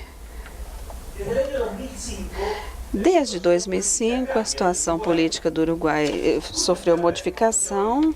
Desculpem que eu fale do Oscar Saz, aqui não é um tema jurídico, não é? Mas isso nos ajuda a compreender o modelo. Não são questões jurídicas, mas há uma referência política que nos ajuda a compreender. No ano de 2005, no Uruguai, deu-se uma mudança política importante. Sobe ao governo a colisão de esquerda e o movimento sindical, que sempre esteve alheio aos partidos de governo, se vê, então, bastante comovido, porque o governo já não lhe era tão alheio. E isso gera um grande debate no seio dos movimentos sindicais.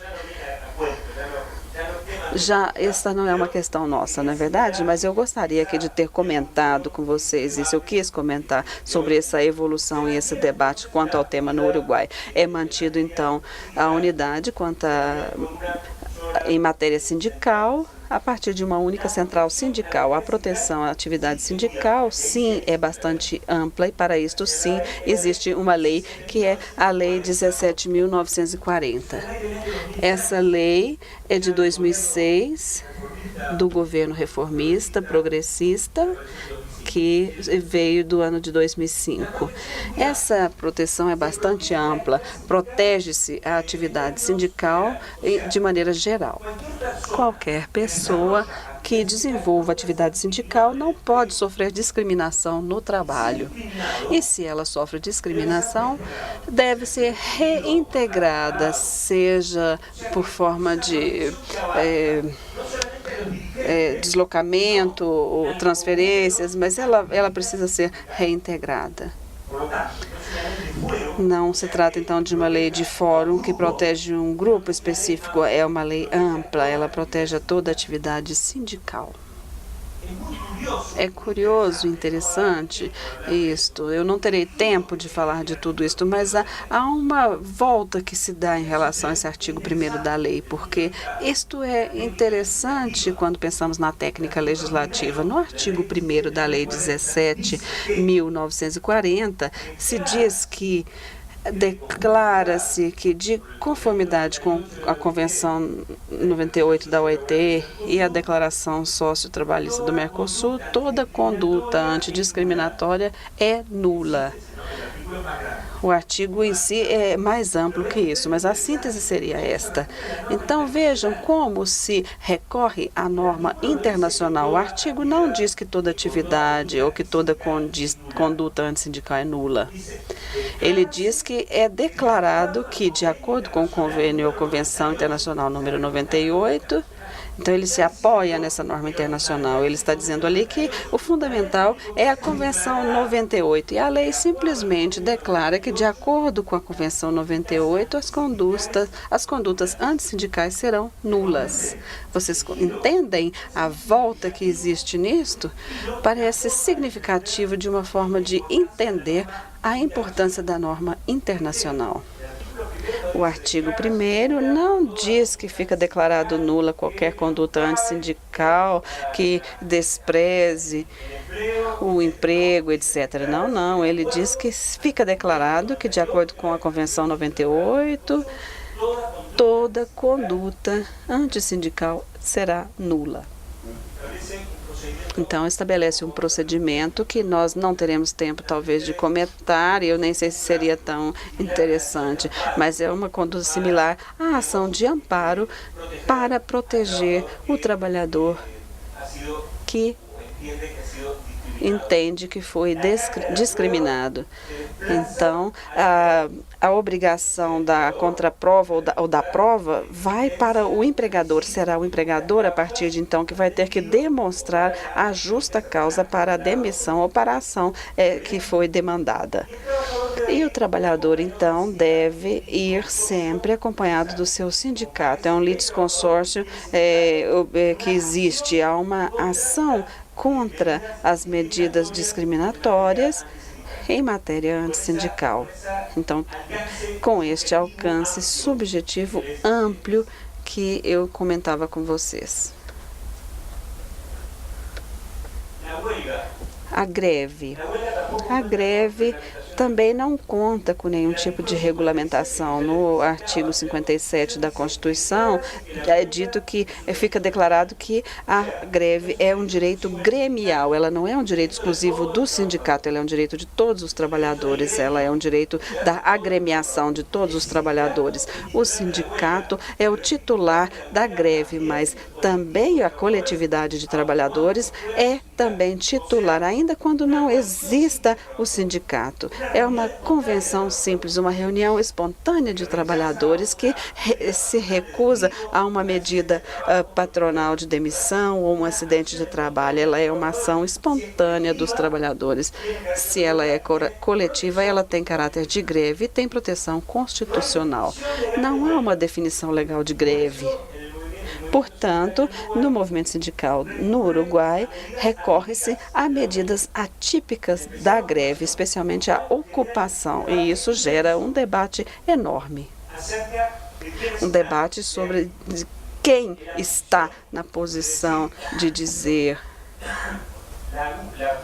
A ocupação é uma modalidade de exercício da greve e quem tem a posição contrária e diz que esta ocupação afeta o direito de propriedade, a ocupação é uma medida ilícita, a ocupação afetaria a possibilidade de trabalho dos não grevistas. Estas são duas possibilidades inconciliáveis.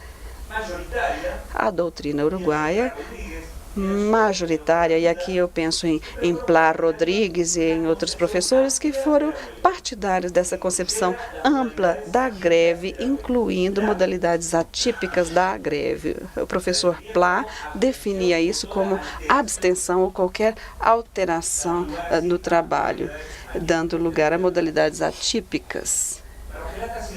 Bárbara Relata entendia que a ocupação era uma medida de ação gremial, mas não era greve. Para este professor, a ocupação era uma medida de ação gremial, lícita, mas não greve.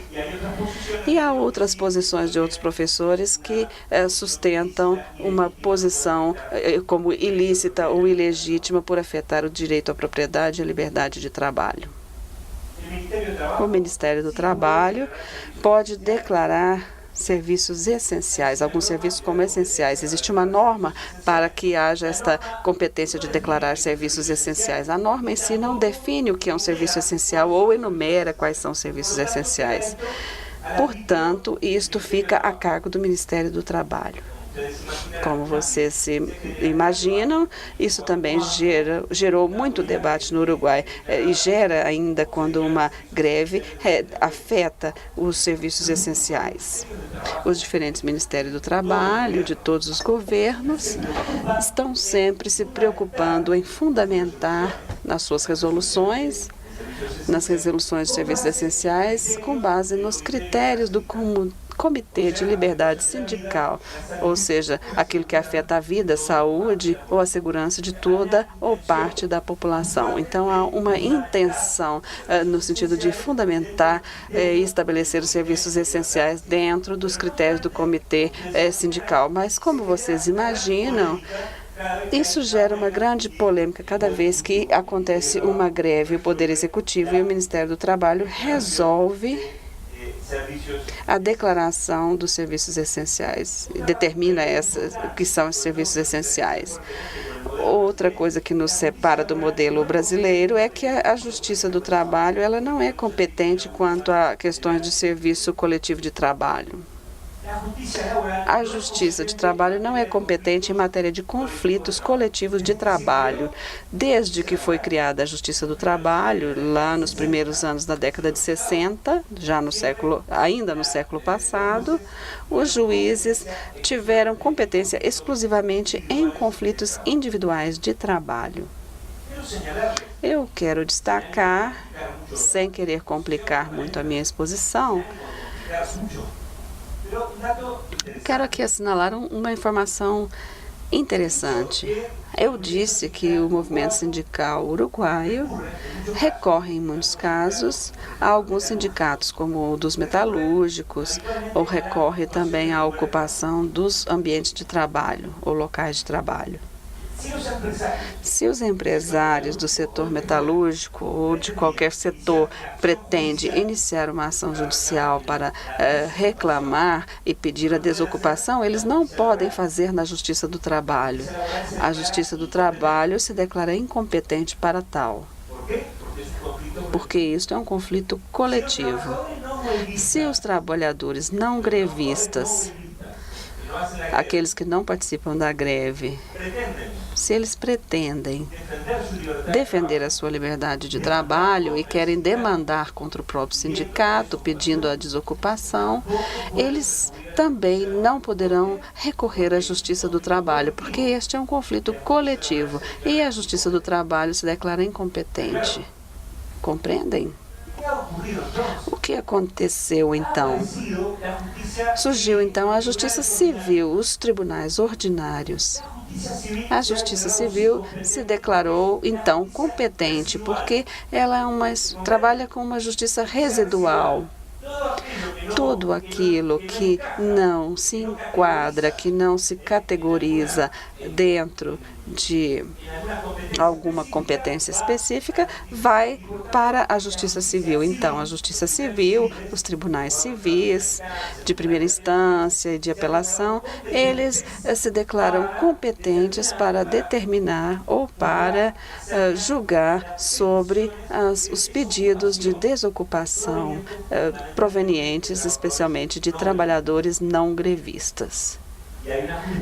E há uma jurisprudência civil que acolheu estas reclamações e queixas de trabalhadores não grevistas. Há uma corrente jurisprudencial em matéria civil que acolhe as demandas dos trabalhadores não grevistas que reclamam, a partir de ações de amparo, a permissão para regressar à empresa ou para ingressar na empresa. A negociação coletiva, nela sim há algumas normas. Ela é tripartite. Vocês lembram que mais cedo nós falamos sobre isso quando falamos de fixação de salários mínimos e dos conselhos de salário, os organismos que atuam por campos de atividades. Isso vem desde 1943 com uma regulamentação a partir da negociação coletiva. Quanto a salários mínimos, mas quanto aos demais conteúdos da negociação coletiva, há uma lei que é de 2009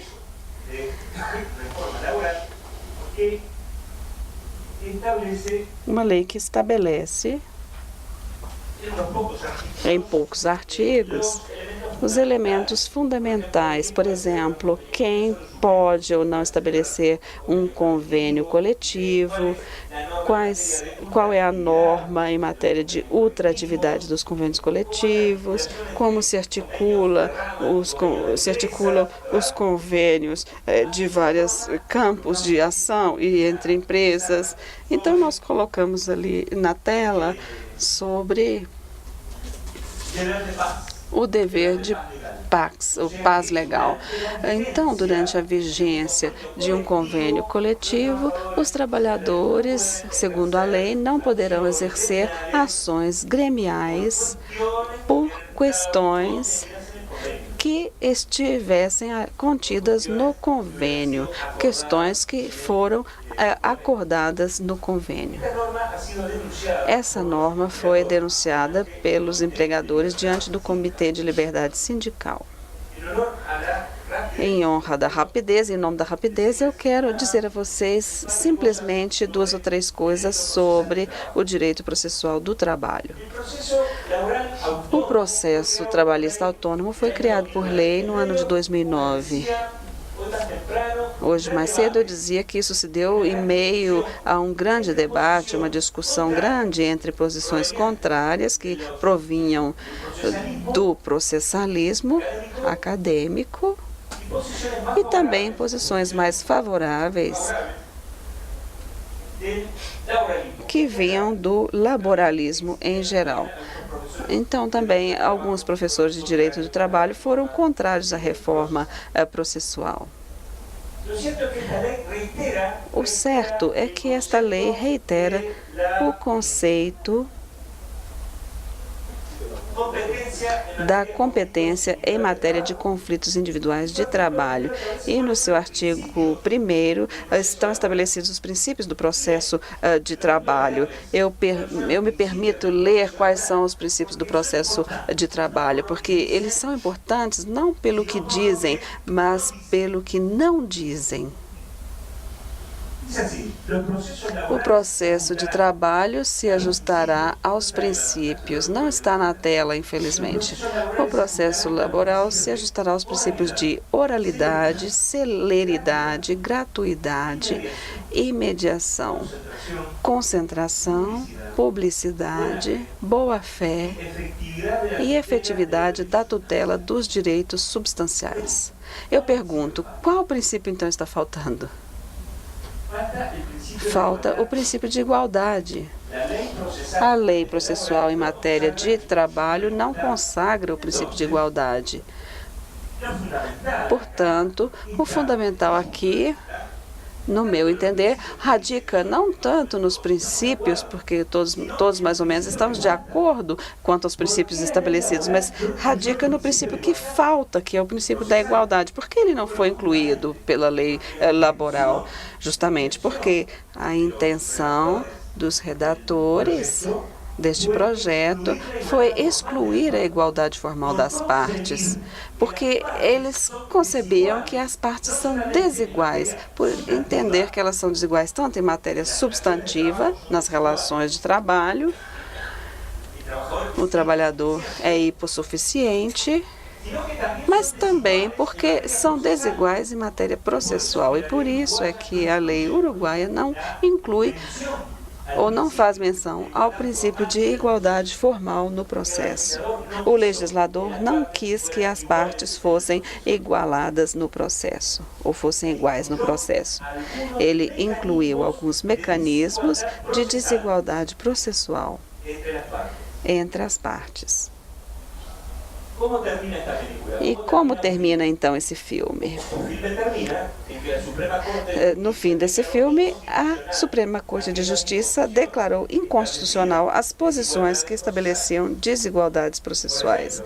Por exemplo, uma norma que vocês conhecem é uma norma que estabelecia que a pessoa demandante deveria depositar 50% da causa para habilitar o recurso de apelação. Então, o empregador, ele deveria depositar 50%, mas a Suprema Corte de Justiça declarou que essa norma era inconstitucional porque afetava o princípio de igualdade, o princípio de igualdade formal. Então, a lei processual uruguaia, ela não queria esse princípio de igualdade formal, ela queria o princípio de igualdade material que estava já escrito na melhor doutrina uruguaia pelos professores que eu comentei aqui e outros mais. Havia já uma justiça especializada. Era uma justiça especializada porque havia um conflito especial que não pode se dirimir através das normas do processo comum. Normas do processo comum imbuídas do princípio de igualdade formal. Então, a lei uruguaia tentou desenterrar isso, mas a Suprema Corte de Justiça entendeu que ela havia ido muito longe, não é? Então, voltou-se, em parte, ao princípio de igualdade formal, pelo menos quanto a este aspecto. A lei apresenta duas estruturas processuais, o processo trabalhista ordinário, processo de menor quantia, com prazos curtos, recursos limitados, etc. E, para terminar, eu quero assinalar dois artigos muito importantes desta lei. Eu diria que são os mais importantes desta lei processual uruguaia. A lei processual trabalhista uruguaia, ela tem 32 artigos, nada mais. Naqueles aspectos onde faz falta integrar o artigo 31, tudo o que não está previsto na presente lei será regido pelo disposto, primeiro, das disposições especiais em matéria laboral e, segundo, no Código Geral do Processo, quer dizer, o Código de Processo Civil. Tudo isso quando são aplicáveis, se ajustam ao artigo 1º e 30 desta lei e não contradizem os princípios do direito do trabalho. Veja vocês quanta limitação existe para integrar o direito processual do trabalho com as normas do direito processual civil. Vejam vocês quantos obstáculos é preciso superar a norma do processo civil para alcançar, receptar, integrar ao processo autônomo laboral. Por último, eu também aqui fico preocupado com a norma do artigo 30, que diz como interpretar as normas do processo laboral autônomo. Conforme também se diz os princípios anunciados no artigo 1º. E lembrem-se que o artigo 1º é tão importante no que diz como naquilo que ele não diz. O princípio da igualdade formal não está presente. Então, a interpretação não deve ser feita de acordo com o princípio de igualdade formal, porque ele não está consagrado como tal no artigo 1º. Compreendem? E aos princípios e regras que integram o bloco de constitucionalidade. Aqui nós vamos já terminando. Vejam o importante que é, uma vez mais, a cultura jurídica e dos grandes professores do Uruguai. Quando nós apresentamos o ordenamento jurídico uruguaio, eu falava a vocês sobre a importância da obra de Barbarrelata e como ele reelaborou a ideia de bloco de constitucionalidade para aplicá-la aos direitos fundamentais do trabalho no Uruguai. E a lei uruguaia de 2009 recopila ou retoma essa ideia da melhor doutrina uruguaia, ela retoma essa ideia, esta reelaboração de um conceito pré-existente na França, de bloco de constitucionalidades, para levá-la ao direito positivo, para incrustá-la ali naquele artigo 30 sobre interpretação. É isso. Muito obrigada a todos.